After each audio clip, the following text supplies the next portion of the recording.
The European Commission introduced with the standard Euro 5B in 2011 new particle emission limits, based on number concentration of ultrafine solid particles. The increasing use of diesel particulate filters, DPF, as the most effective exhaust after treatment method for particulate matter reduction emphasizes the need for new particle measurement methods beyond the gravimetric one, following a guideline of the Swiss EPA to extend particle measurement to particle size, number concentration and surface concentration. A group of European countries, joined by Japan, initiated a large-scale investigation of particle metric and measurement methods. The instrumentation and protocol needed for this measuring task was developed in the UN Particle Measurement Program, PMP.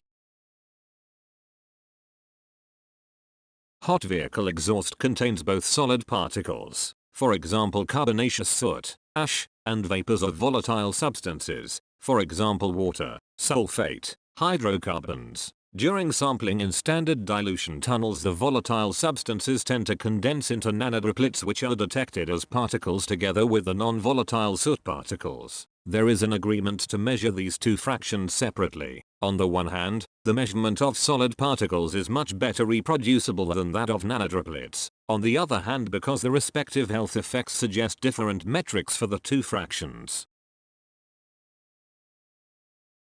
The testo ViPR represents a measuring system designed to be fully PMP compliant. It is the latest generation of equipment based on the famous golden instrument, referenced during the crucial phase of PMP program, and uses the award-winning, patented volatile particle removal technology. While more advanced in terms of operation, automation and ease of use, it consists of several modules: a coarse particle preclassifier, a volatile particle remover, ViPR, a condensation particle counter, CPC, and a data acquisition unit for data recording and remote control. The ViPR itself ensures that only solid particles arrive at the CPC, by means of two independent dilution stages with an evaporation tube in between. The data acquisition unit is designed to communicate with a dedicated PC and is prepared for additional analog signal input and output in up to 5 independent channels, for example trigger and measuring signals from test benches or additional sensors.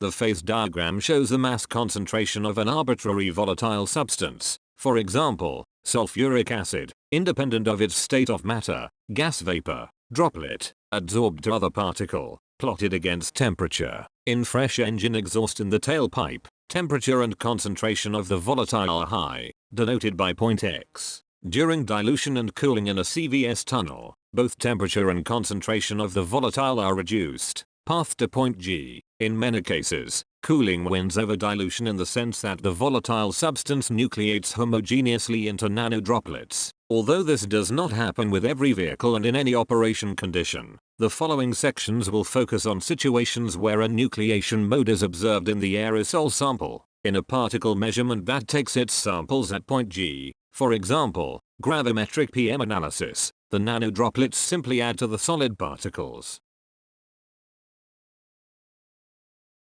Nanodroplets consist of organic compounds, unburned fuel, lubricant, sulfuric acid, from sulfur in the fuel, and mostly water. Their avalanche-like formation by homogeneous nucleation depends strongly on the sampling parameters, dilution factor, temperature, relative humidity, but much less on the properties of the engine or vehicle under test. A given amount of sulfuric acid can produce a large variety of number size or mass size distributions, depending only on the amount of water available in the exhaust or in the dilution air. Consequently, nanodroplet concentrations are much more difficult to reproduce than those of solid particles. If sampling conditions are very thoroughly controlled, PM emissions of trap-equipped cars can be made reproducible within one lab. However, the actual measured value does not have much relation to the car tested, but only to the lab where it was recorded. On the other hand, solid particle emissions, if they occur, are known to be stable, well reproducible and specific of the vehicle tested. Thus, from a technical point of view, separate measurement of solid and liquid particles is favorable.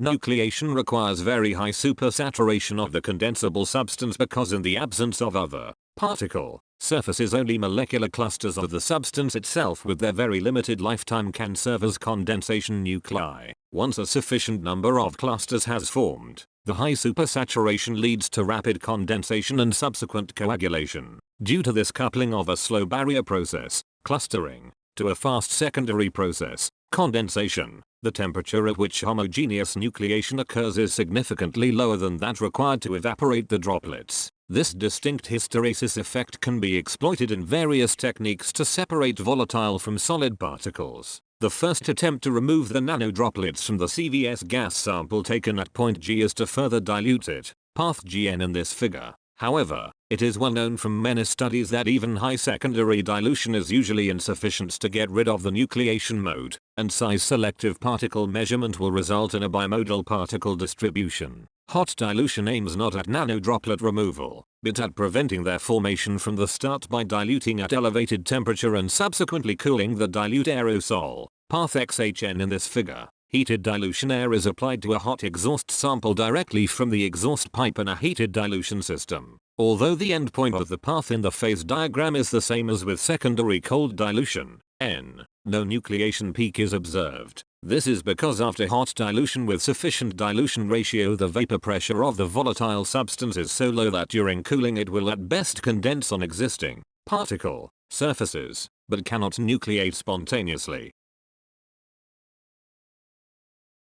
The previous sections have shown the limitations of two techniques aiming at removal of existing nanodroplets or at preventing their formation. The hot dilution principle succeeds in the prevention of nucleation because dilution and cooling are performed in two separate steps, which is reflected by phase paths in horizontal and vertical direction. However, it fails if due to a cold spot in the exhaust line, nanodroplets are already present in the sample.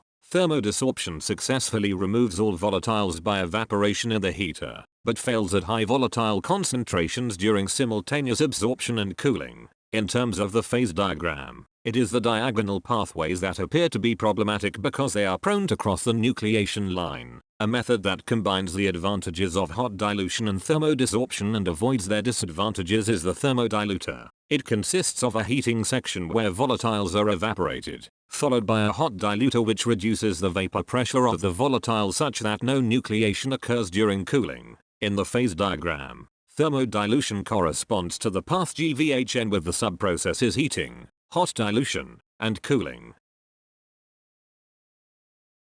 If the thermodilution setup runs into problems when mass concentrations of the volatiles are very high, then these concentrations should be reduced before thermal conditioning by simply inverting the order of heater and diluter. This variation of thermodilution is called post-dilution thermoconditioning, and it has additional advantages. Although favorable, the diluter needs not be heated. It can be placed even closer to the exhaust source, thus minimizing agglomeration of the sampled particles. Thermal conditioning is independent of the temperature profile along the axis of the heater. Only the maximum temperature is relevant, thus enhancing precision of the thermal treatment. While the diluter is close to the source, the thermoconditioner can be placed close to the particle analyzers, CPC etc., enabling a more compact instrument setup. In the phase diagram, post-dilution thermoconditioning appears as a path GNHN. It must be emphasized once more that there is a significant difference whether point N is approached by dilution, starting at G, or by dilute cooling, starting at H, because in the latter case the nucleation line is not crossed and no ray nucleation occurs. In both laboratory and test bench measurements, post-dilution thermoconditioning proved to be the best strategy to remove nanodroplets from the gas sample while keeping losses of the solid particles low. It has to be noted, though, that a high dilution factor is essential for the method to work, in order to achieve sufficient reduction of vapor pressure of the volatile substance before thermal conditioning. Hot dilution is realized with Testo's rotating disc diluter Testo MD19-3E. The combination of a rotating disc diluter, Testo MD19-3 and an air supply evaporation tube, Testo ASET 15-1 forms a complete thermodiluter system for volatile particle removal. The Testo ViPR supports automotive engineers in many other applications beyond type approval. Due to its versatile hardware design, it offers the flexibility needed in automotive research and development environment. Testo ViPR is compact and easy to transport. Special configurations can be used in mobile applications. The same piece of equipment can be connected to a full-flow CVS tunnel or directly to the tailpipe of an engine under test, simply following the daily changing needs. Absolute emission measurements is just one option. Relative measurement, for example when characterizing filters or other exhaust after treatment systems, is just a switch away.